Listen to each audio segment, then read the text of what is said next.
আসসালামু আলাইকুম। আজকে ঢাকার তাপমাত্রা ৪৪ ডিগ্রি, যার কারণে এই গরমে সাধারণ পাবলিক অতিষ্ঠ। সেই কথা চিন্তা করে আমাদের কোম্পানি ১,০০০ পিস ঠান্ডা পানি সাধারণ মানুষদের দিচ্ছে, যাতে করে কিছুক্ষণের জন্য তারা একটু শান্তি অনুভব করে। সেজন্য আমি এই যে রিকশাওয়ালা ভাইদের দেখতেছেন, তাদেরকে এক বোতল পানি দিয়ে সহযোগিতা করতেছি। এরকম যার যার স্থান থেকে আপনারা চেষ্টা করবেন, যতটুকু পারেন আপনি চেষ্টা করবেন। এবং কালকে আমরা হয়তো লেবুর শরবত করব, তো সবাইকে লেবুর শরবত খাওয়ানো হবে। আজকে ঠান্ডা পানি দিয়ে সবার জন্য চেষ্টা করতেছি আমরা।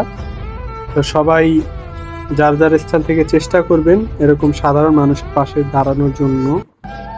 সবাইকে ভিডিওর সাথে থাকার জন্য ধন্যবাদ।